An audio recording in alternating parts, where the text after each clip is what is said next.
I'm sitting here in Eddie Locke's apartment. Yes. And I hardly know where to begin because I'm sitting across the hall from the first apartment that I had in New York that Eddie got for me, house sitting Jon Barton's cat.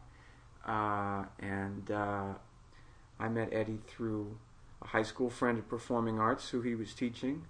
And Eddie is just an incredible person, an incredible musician, incredible teacher, incredible inspiration.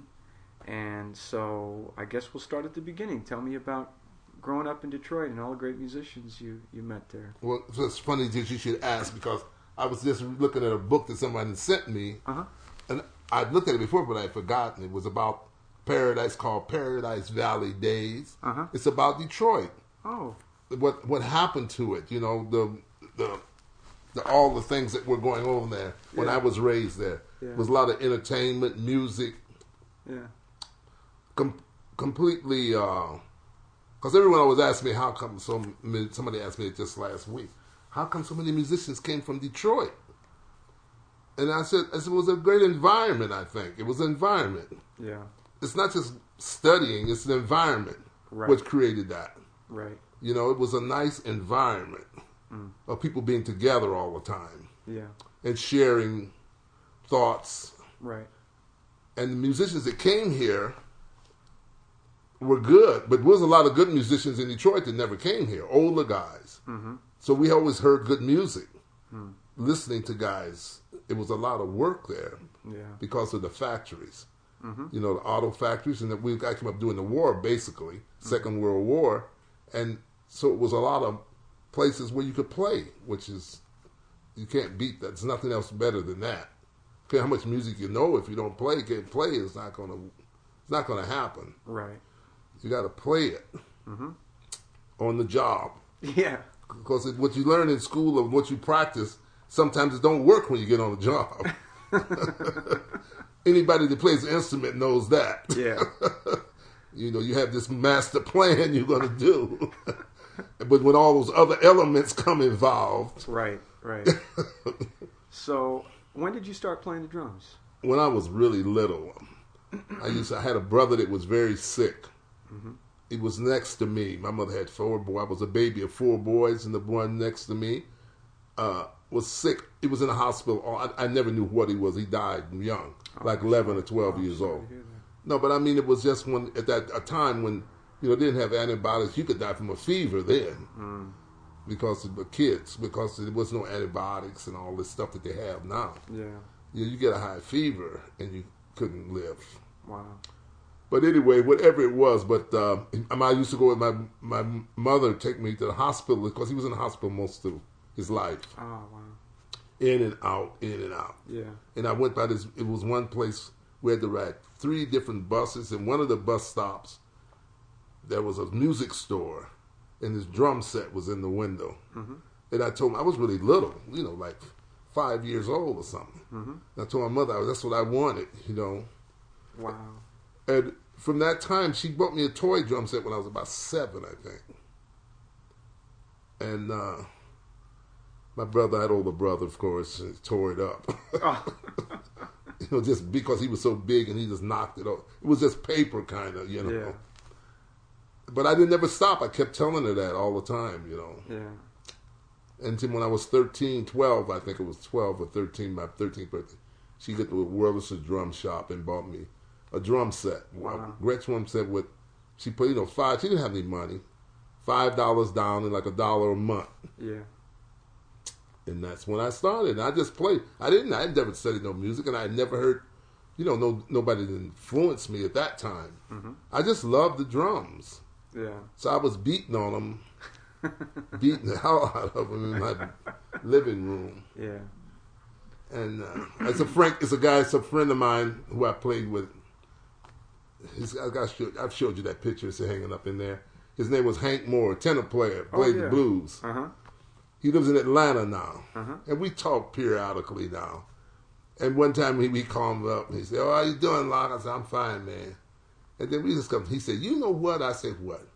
He said, "One thing, you always could swing." I didn't know what I was that doing. Is the truth. I know that's the truth. He said, you didn't know what you do. I said, but you could always swing. So that's why we was. Hey, I said, well, that's a good start for a drummer. Yeah, right. Yeah. Now, what year did you actually come to New York? 54. 54. With Oliver Jackson, we had this dance team. Bob and Locke, right? Yeah. Now, you knew Oliver back in Detroit? Yeah, okay. Yeah. That's when he went to the same high school I did. Okay. But I'm 2 years older than him. I see. You know, he's the same age as Kenny Burrell. Okay. Him and Kenny was, I was 2 years older than him. Yeah. But he was a very studious kind of guy, you know. Mm-hmm. So he was really advanced because he was really into studying, and I didn't start studying until I came to New York. Yeah. Really, I just played. I tell students that now, to have natural talent for a young kid is very dangerous. Yeah. Because that only works for a little while. Right. You know what I mean? Yeah. And it causes you not to practice and a lot of things like that. It can be either a great blessing or a great hindrance, because if you put a lot of pressure on yourself, or you have like a stage parent, which we've seen a lot along the way, that puts a certain kind of pressure on you and starts getting into business stuff. And it gets you away from the music. But when you have the natural talent, this kid that I'm getting ready to go teach now, he's like it. But so I've said on him, I would never let that happen to anybody else, because by me being able to do it, but that only worked to a certain level. Right. And then it was terrible. Yeah. You know what I mean? Yeah. So that's when I started learning what I was doing. I didn't know what the hell I was doing. I didn't know chord from one chord from another chord. Right. But I went, man, I learned. I got me a book, and I learned I could play all the scales with both hands. Great. Well, when Coleman Hawkins was the biggest reasons for that. Yeah. Now, when did you meet Joe Jones? When I first came to New York. And you and Oliver kind of... And we lived with him. Papa Joe Jones was the one that really opened my eyes to what the drum is really about. Right, yeah. And not only me, but Max Roach and Roy, a whole bunch of people like that. Right, yeah. He understood the drum better than anyone I've ever been around. Yeah. You know, that's the functions. That's the thing I find that something. Roy Eldridge, Coleman Hall. I was just a lucky guy to happen to wind up there. Yeah. You know, Kenny Washington, he wants to interview me because he always says to me, "Man, how come you wind up over there with all those old guys when you should have been over with the guys, the bebop guys at that time?" Right. I said, "I don't know how it happened, you know, but God works in strange ways." Yeah. And it was really a school for me. Yeah. You know, I learned a whole lot of things other than just about playing music. I learned about living your life, which is a big part of what you're going to be. And that was the blessing. And Joe Jones was just, he never showed me nothing. He never picked up a drumstick and said, "Look, it goes," never. I asked Max Roach, I asked Roy Haynes. I said, "Yeah," but he said, never showed me nothing, ever, never. He used to always just say, "Watch me." Yeah. You know? And I've never, the funniest thing he ever said to me, and I said it to all my city kid I know now. One time I asked him, I said, "Joe, how should I hold my drumsticks?" You know what he said to me? He said, "Any way you can play with them." Great. Yeah, right. Yeah, but those guys were really, they had some insights into, and they shared. And like I said, that's one of this. I mean, I just had a song recorded, you know, with the first time ever that I made. Yeah, that I wrote. That's great. On Earl May's CD. Beautiful. Yeah. And Frank Foster reviewed the record. He wrote such a beautiful thing about my song. Oh, that's great. Till I called him up because of being a great writer and arranger like he is. Yeah. I mean, I blew my mind. Wow. Because I never thought about writing, but it was. All this stuff became because I was with Coleman Hawkins, though. Right? Yeah. I learned more about music. He knew more about music than anybody I've ever been around. Wow. Music. Right.